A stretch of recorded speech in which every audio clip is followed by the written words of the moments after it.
Dear friends, the third Sunday of Easter season invites us to reflect on the theme, You are my witnesses.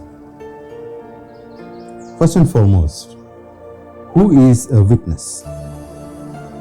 A witness is a person who was actually present at an event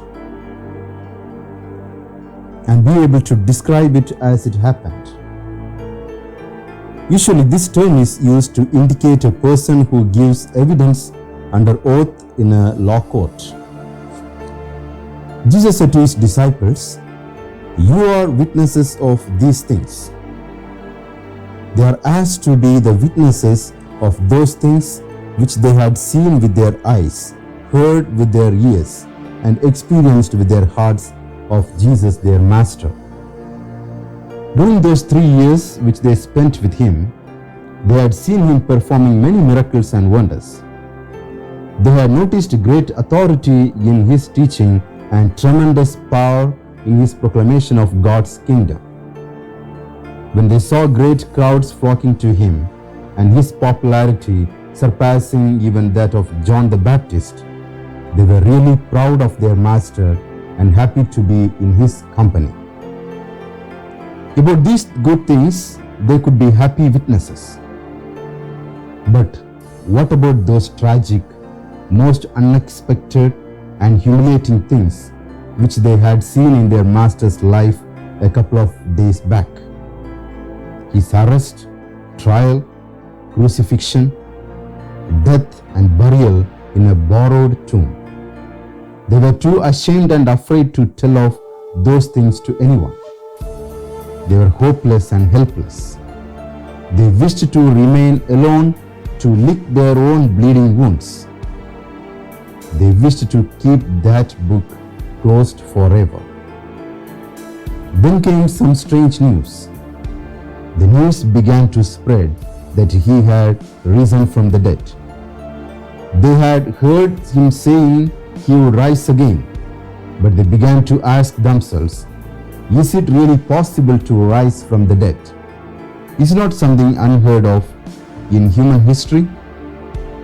Could it not be just a fond wish or a fabricated ghost story? As they were discussing these things, suddenly Jesus appeared before them with a message of peace. They took him to be a ghost. Jesus, knowing their minds, showed them his hands and his feet. He took from them a piece of broiled fish and ate it before them. The disciples saw with their own eyes and realized that the resurrection of Jesus was a fact and not a fiction. Jesus thus reminded them of the things which he had spoken to them while he was still with them, that everything written about him in the law of Moses and the prophets and the Psalms might be fulfilled. Then he opened their minds to understand the scriptures, and they began to see everything in a law perspective. They began to see clearly that all those things were absolutely necessary and how all those things were closely interrelated. They were able to put all those incidents, all those broken puzzling pieces together. And at last they had the most exquisite picture. They were able to see all those things in their totality, in their glorious reality. Dear friends, around us there are thousands of people who have heard about Jesus but find it hard to believe in his resurrection. They are ready to honor him as one of the greatest world leaders or miracle workers or spiritual masters or even prophets.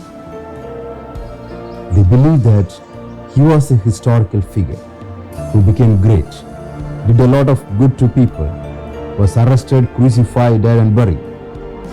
But when they come to the fact of his resurrection, they shrink back saying, "Oh, it cannot be anything other than a pious story."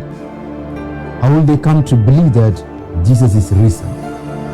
If we don't believe with our hearts, confess with our lips, and proclaim with our lives that he is risen, alive and active today, Each and every Christian has an indispensable duty to bear witness to the fact that Jesus is risen and alive.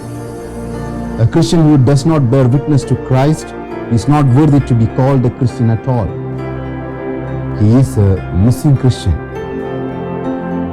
The disciples of Jesus were commissioned to be witnesses of the things they had seen, heard, and experienced. We too are commissioned to be witnesses of our own experience of Christ. It is true that we have not seen Him with our physical eyes or listened to His voice with our ears. But how will it be possible for us to be His effective witnesses if we don't see Him with our inner eyes, listen to Him with our inner ears, and experience Him in our hearts? What is my experience of the risen Christ? How can I be a witness to that resurrected Christ? Let us pray.